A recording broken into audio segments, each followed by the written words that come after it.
예수께서 거기서 나가사 두로와 시돈 지방으로 들어가시니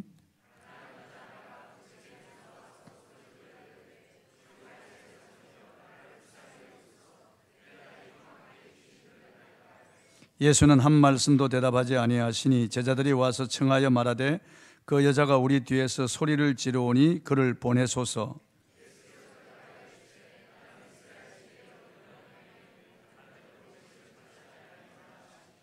여자가 와서 예수께 절하며 이르되 주여 저를 도우소서.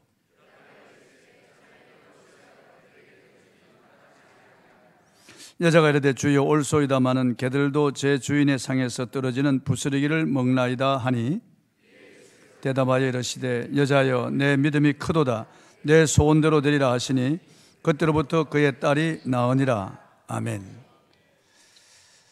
기적을 기대하라, 기적을 기대하라, 이런 주제로 오늘 말씀을 통해서 은혜를 나누겠습니다.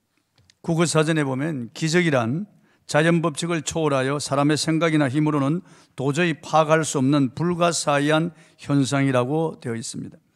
또 영어사전에 보면은 기적이란 동질적인 것으로부터 놀랍고도 뛰어난 현상이 나타나는 것이라고 했습니다. 즉 기적은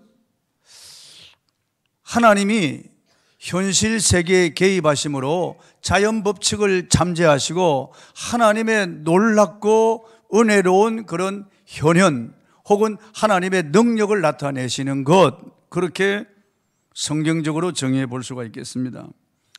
기독교는 기적으로 가득합니다. 구약과 신약 성경에 수많은 기적들이 기록이 되어 있습니다.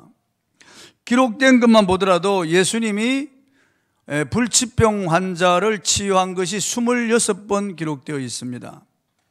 그리고 물로 포도주를 만든 최초의 이런 기적, 바람과 바다를 꾸짖어 잔잔하게 한 기적, 물고기 2마리와 보리떡 5개로 5,000명을 먹이고 12광주리가 차고 넘치게 한 이러한 기적들, 많은 기적들이 그 외에도 기록이 되어 있습니다.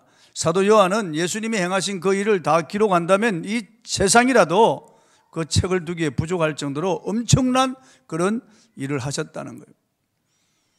26번 정도 치유한 게 아니고 어느 마을에 들어가든지 모든 병든 자들은 다 고치셨다고 말씀하고 있으니까요. 얼마나 많은 기적이 일어났겠어요.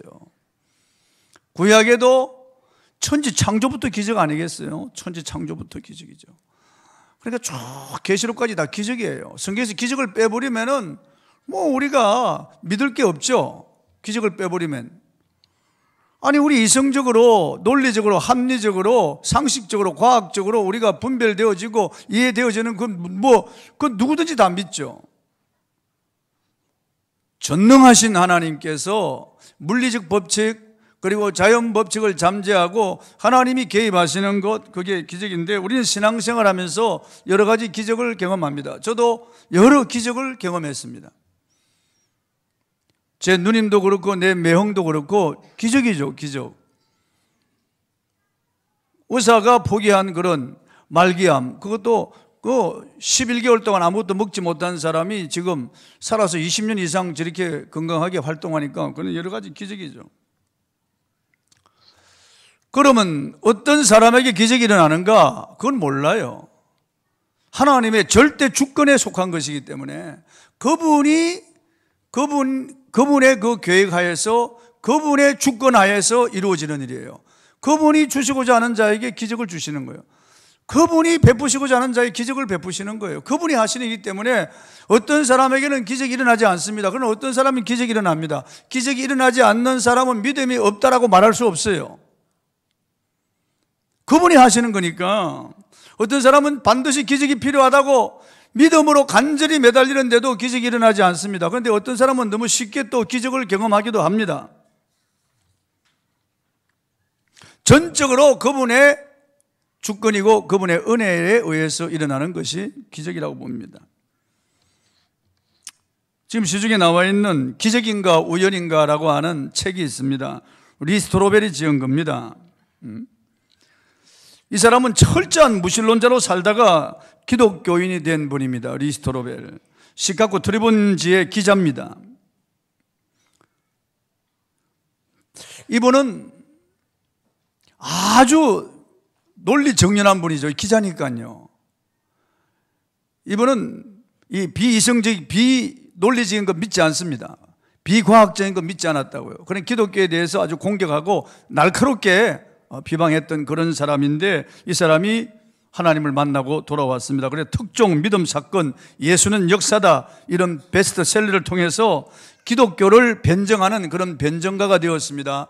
이분을 바탕으로 시가가 하나님은 살아있다, 그런 영화가 세계 3편 나왔잖아요. 이 리스토로베를 주인공으로 해서 만든 그런 영화죠. 그 영화를 제가 한 달에 한 번 정도 금요철야 집회 때 보여드리려고 그래요. 우리 성도들이 금요철야 집회 때 이 영화를 보면 상당히 감동을 받을 거예요.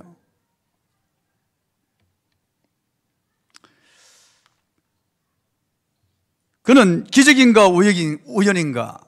기적인가 우연인가?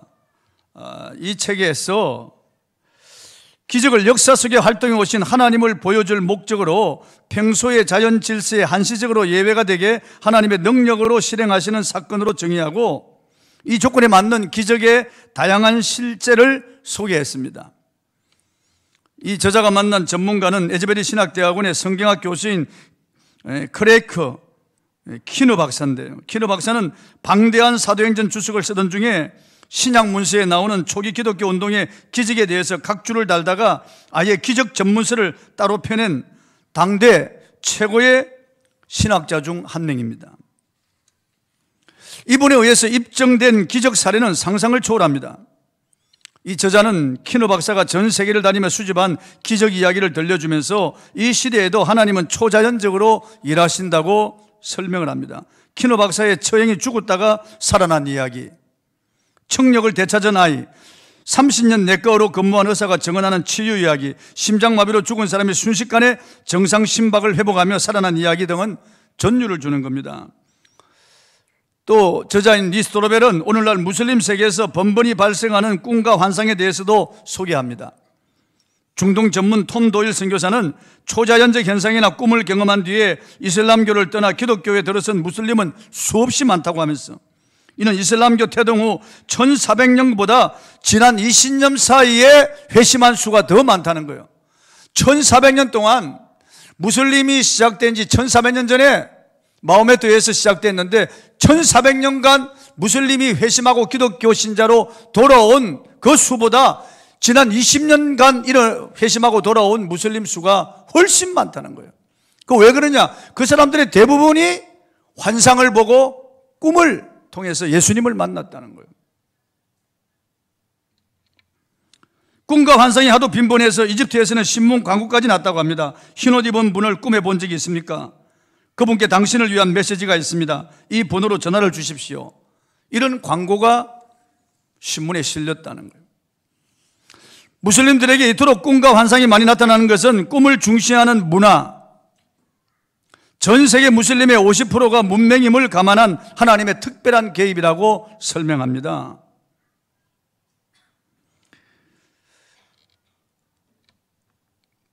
기적 중의 기적이 무엇이겠습니까? 기적 중의 기적은 한 사람이 회심하고 예수 믿는 게 기적이죠.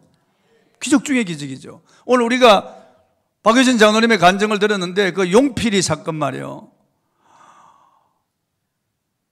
그렇게 두 다리가 풀리고 눈에 초점을 잃어버리고 완전히 그냥 오줌을 줄줄 싸고 그리고 흐느적거리고 제정신을 잃어버리고 혼이 나가버린 이러한 용필이, 그런데 하나님이 성령으로 감동을 주어서 포기하지 않고 박유진 장로가 기도하고 그 있던 교도관들이 같이 기도하면서 이 사람이 예수님을 영접하는, 성령의 충만함을 입고 예수님을 영접하여 바로 교수행 사형실로 들어가면서도 찬송하면서 인내하신 구세주요 찬송함. 이건 기적 아닙니까 여러분? 기적이지. 그런 것들이 다 기적이죠. 기적. 남편을 죽이고 시어머니를 죽이려 하던 이런 악녀가 변화되어서 성녀가 되고 수많은 사람들을 전도하는 이 기적이죠. 이런 것들이 기적입니다 여러분. 무엇으로 이런 악한 인간을 변화시킬 수 있겠어요? 아니, 당신이 회심한 것이 기적이에요 여러분요. 나병에서 낫고 암병에서 낫고 교통사고 가까스로 면하고 기적적으로 살아나고 이런 것보다 한 사람이 회심하고 예수를 믿는 것이 기적이에요 여러분요. 안 믿어져서 지옥으로 가는 거예요. 안 믿어져서, 끝까지 안 믿어져서 멸망으로 들어가는 거예요. 나 같은 죄인이 믿어지는 것은 우주 최고의 기적이에요. 저는 기도할 때마다 나 같은 죄인 살리신 주 은혜 놀라와 잃었던 생명 찾았고 광명을 얻었네. 큰 제약에서 건지신 그 은혜 고마워. 나 처음 믿은 그 시간 귀하고 귀하다. 늘 기도할 때마다 너무나 감사한 일이죠. 내 영혼아 여호와를 송축하라. 내 속에 있는 것들아 다 그의 거룩한 이름을 송축하라. 내 영혼아 여호와를 송축하며 그 모든 은택을 잊지 말지어다. 그가 내 모든 죄악을 사하시며 내 모든 병을 고치시며 내 생명을 파멸해서 성령하시고 인자와 궁일로 관을 씌우시며 좋은 것으로 내 소원을 만족하게 하사 내 청춘을 독수리같이 새롭게 하시는도다. 매일 저는 너무나 감사한 거예요. 너무나 감사한 거예요. 생각하면 생각할수록 감사하고 깜짝깜짝 감사한 거예요. 여러분 그렇지 않습니까? 하나님의 절대 주권에 의해서 내가 구원받은 거예요. 여러분, 내가 잘나고 똑똑한 것이 있습니까? 그런 건 없어요.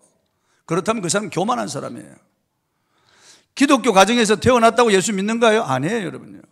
성경 공부한다고 예수 믿는가요? 그렇지 않습니다. 여러분, 박은진 장로는 15년 동안 교회를 다녀도 예수를 믿지 않았다고 그래요. 저도 1년 동안 교회를 다녀도 예수를 믿지 않았어요. 주일마다 가서 예배를 드려도 설교를 들어도 예수를 믿지 않았어요. 믿어지지 않았어요. 그냥. 근데 어느 한순간 다 믿어지는 거예요. 너무나 놀란 거예요. 여러분, 이게 하나님의 기적이에요. 여러분, 기적이라니까요. 믿어지는 게 기적이에요. 여러분, 회심한 게 기적이에요. 근데 성경에 나타난 기적을 분류해보면 인간 편에서도 반응해야 돼요. 하나님 우리 로봇으로 만들지 않았잖아요. 우리 기계가 아니잖아요. 우리는 흙덩어리가 아니고 철판이 아니잖아요. 우리는 인격적인 존재잖아요. 그러므로 우리도 하나님 앞에서 어떤 반응을 보일 때 플러스 마이너스가 만날 때 스파크가 일어나듯이 말이죠. 하나님은 절대 주권을 가지고 행하시지만은 우리도 어떤 반응을 보일 때 기적이 일어난 예가 많아요. 어떤 반응을 보이지 않아도 하나님이 직접 개입하셔서 기적이 일어난 경우도 많지만은, 그러나 또 성경에 보면은 인간 편에서 어떤 반응을 보일 때 기적이 일어났다. 그래서 인간 편에서 적극적인 자세가 필요합니다. 본문의 수로보니게 족속 이 가나안 여인은 적극적인 그런 자세를 가졌습니다. 적극적인 자세요. 성경에 보십시오. 가버나움의 중풍병자도 그 친구들과 함께 적극적인 자세를 보입니다. 예수님께로 가는데 사람들이 가로막고 있습니다. 그래서 지붕으로 올라갑니다. 지붕이 가로막은 지붕을 뜯어냅니다. 그러니까 사람들이 비난해도 다 변상할 것 각오하고 사람이 막으면 뛰어넘고 지붕이 가로막은 뜯어내고 달아내립니다. 그래서 예수님께서 그들의 믿음을 보셨다고 그래요. 그리고 소자야 안심하라, 내 죄 사함을 받았느니라. 일어나 내 상을 들고 걸어가라. 기적이 일어난 거죠. 꼼짝도 못하던 중풍병자가 벌떡 일어나서 침상을 메고 걸어간 거죠. 중풍병자 그 사람과 친구들의 믿음을 보셨다고 하는 거예요. 믿음은 보이는 거예요. 여러분요, 반응해야 돼요. 12회를 헬루증으로 앓던 여인, 모든 의원회에 가서 치료받고 다 병 고치려고 했지만 다 있던 것마저 다 허비하고 이제는 아무것도 없는, 그리고 너무나 비참하여 더 중환해졌던 차에 예수님에 대한 소문을 듣고 내가 그에 되어라서 그의 옷자락만 만져도 내 병이 나을 것이라고 하는 이런 믿음을 가지고 군중 사이를 헤집고 밀짚고 들어가서 적극적으로 다가가서 예수님의 옷자락을 딱 만지는 거예요. 그 경문이 붙어있는 옷자락에 말씀이 있는 옷자락이라고요. 딱 잡으니까 혈루의 근원이 마르고 혈루증이 사라진 기적이 일어난 거예요. 할렐루야. 성경에 보세요. 대부분 다 그렇습니다. 야로의 야루의 12살 먹은 딸, 죽게 되었을 때 예수님 앞에 엎드려 절하며 와서 살려달라고 하는 거예요. 왕의 신하도 그 아들이 병들어 죽게 되었을 때 와서 가버나움에서 가나까지 와서 엎드려 절하며 살려달라고 합니다. 어떤 적극적인 자세. 백부장도 자기 하인이 병들었을 때 예수님께 나와서 자기 하인의 병을 고쳐달라고 하는 예수님께 사정합니다. 인간 편에서도 그런 믿음을 보여야 된다. 좀 적극적인 자세가 필요하다 그 말이에요. 미첼이라고 하는 여인은 다리 부상을 당해서 우울하게 지내다가 26살 그 나이에 소설을 씁니다. 7년 만에 소설을 완성했어요. 33살 되었을 때 소설을 완성합니다. 아무도 출판해 주는 사람이 없었습니다. 그런데 맥밀린 출판사라고 그 당시 유명한 출판사 사장이 마침 미첼이 살고 있는 아틀란타에 왔다는 그런 소식을 듣고 출장을 나온 이 맥밀런 출판사의 사장을 만나기 위해서 원고 뭉치를 들고 그에게 전하며 꼭 좀 읽어달라고 합니다. 그 기차를 타고 가는데 기차 안에 전보를 받습니다. 꼭 좀 읽어주세요. 그래서 이 사장이 다시 가방을 힐끔 봅니다. 또 다시 전보가 오는 거예요. 꼭 좀 읽어주세요. 세 번째 다시 전보가 오는 겁니다. 제 원고를 꼭 좀 읽어주세요. 그래서 세 번 전보를 받고 읽고 싶지도 않고 아예 팽개치려고 했던 건데 끄집어내서 읽어봅니다. 그러면서 이 사람이 감동을 받습니다. 그 원고가 바로 바람과 함께 사라지다 원고예요. 유명한 그런 소설, 전 세계적인 감동을 불러일으킨 그 소설이 그렇게 해서 나온 거예요. 뉴욕에 도착할 때까지 이 맥밀런 이 사람 뉴욕에 도착할 때까지 그 몰입되어서 그 원고를 읽고 있었습니다.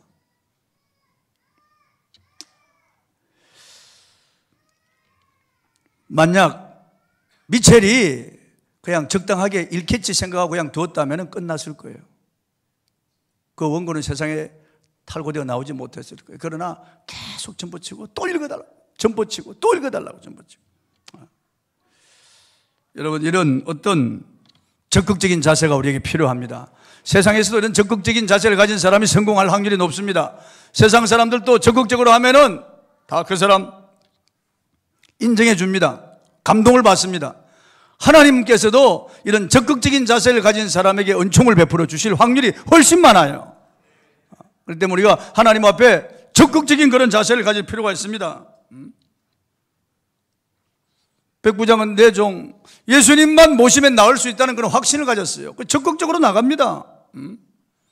알을 품으면 병아리가 나오듯이 소원을 품으면 때가 되면 현실에 나타나는 겁니다.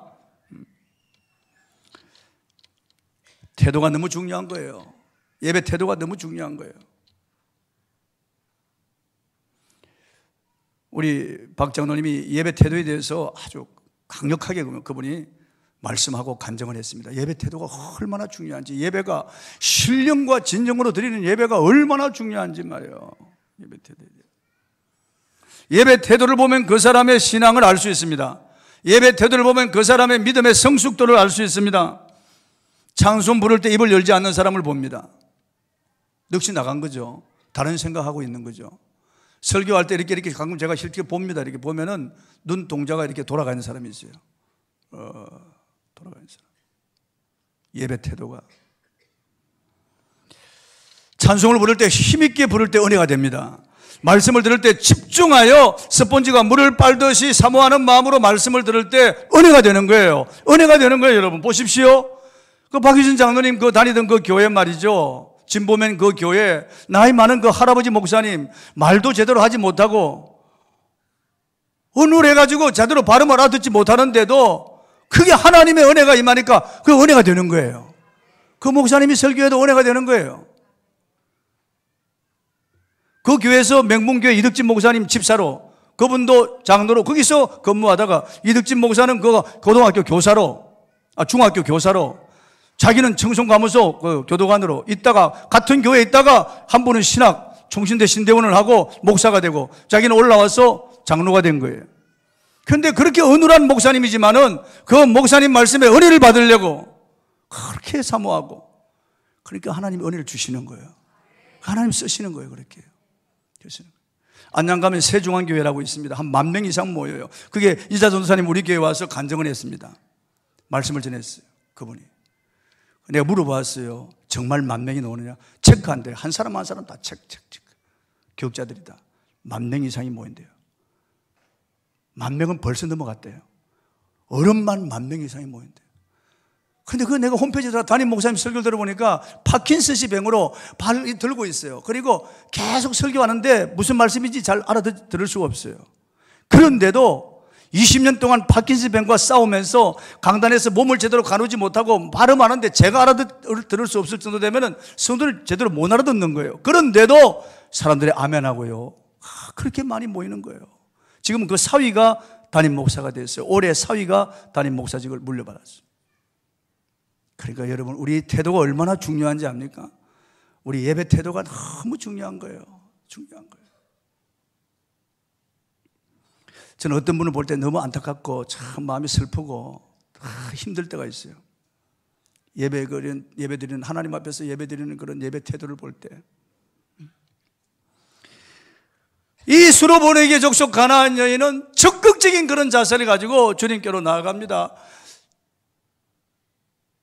이스라엘 집에 잃어버린 양 외에는 보내심을 받지 않았다고 하는데도, 너희에게로 보냄을 받지 않았다고 하는데도 적극적입니다. 앞으로 와서 절하며 다윗 자손 내세워 나를 불쌍히 해달라는 거예요.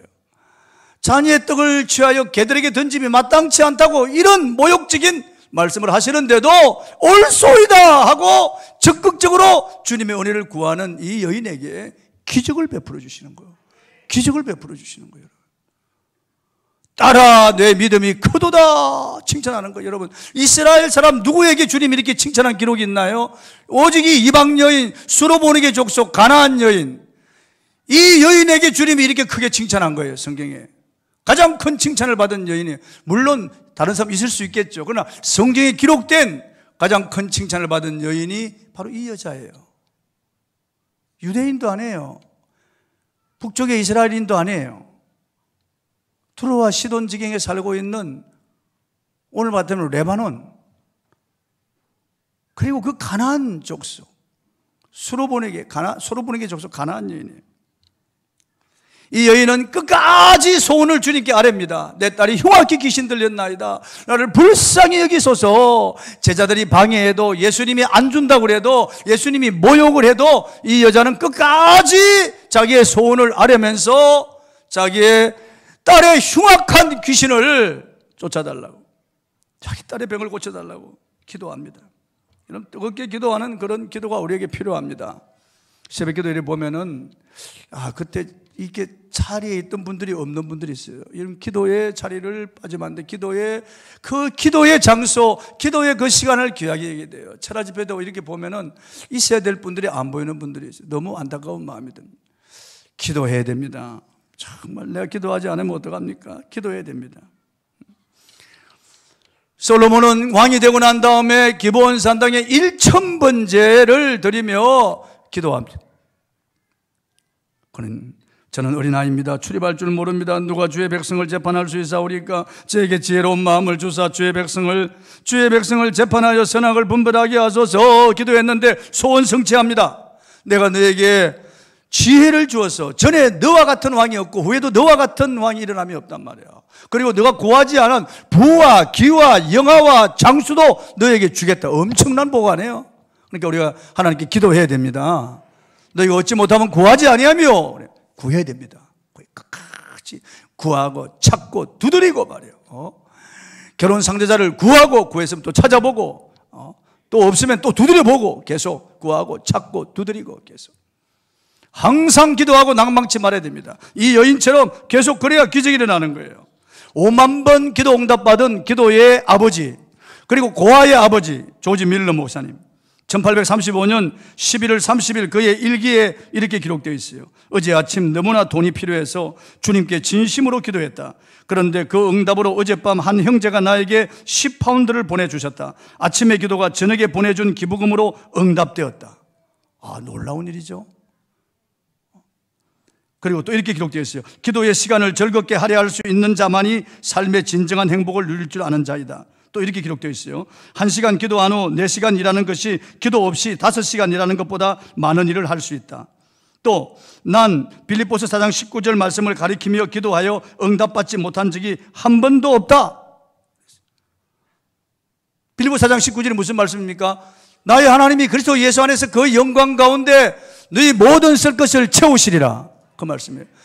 조지 밀러의 성경이 빌립보 4장 19절에 움푹 파여 있어요. 얼마나 그 말씀을 손으로 비비면서 그 말씀을 가리키면서 얼마나 기도했으면은 그 빌립보 4장 19절 말씀에 조지 밀러의 손 푹 들어가 있다. 거기 푹 들어가 있다. 얼마나 비볐으면요. 그렇게 기도할 필요가 있습니다. 인내하면서 기도하십시오. 기적은 기적을 믿는 자에게 임하고 기적을 사모하는 자에게 임합니다. 기적은 적극적인 자세를 가진 사람, 믿음으로 나가고 기도하는 자에게 기적이 임합니다. 물론 하나님의 은혜죠. 그분의 주권이죠. 그분의 전적인 개입하심입니다. 그러나 우리도 우리 편에서도 하나님 앞에 응답할 필요가 있어요. 반응할 필요가 있어요. 하나님 앞에 우리의 믿음을 보여드릴 필요가 있어요. 그래서 기적의 주인공이 되기를 바랍니다. 여러분의 삶 속에 기적이 일어나기를 바랍니다. 우리 삶 속에 기적이 있다는 것이 얼마나 큰 희열이고 얼마나 큰 영광입니까, 여러분? 기적을 기대하세요.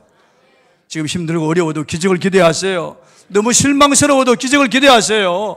여러분 자식이 속썩여도 기적을 기대하세요. 사업에 실패해도, 직장에 실직해도, 병들어도 기적을 기대하세요. 의사가 뭐라든 기적을 기대하십시오. 기적은 일어납니다. 하나님은 역사하십니다. 하나님께 기도하고 제가 축도하겠습니다. 통성으로 한번 기도하십시오. 하나님, 제게 기적이 필요합니다.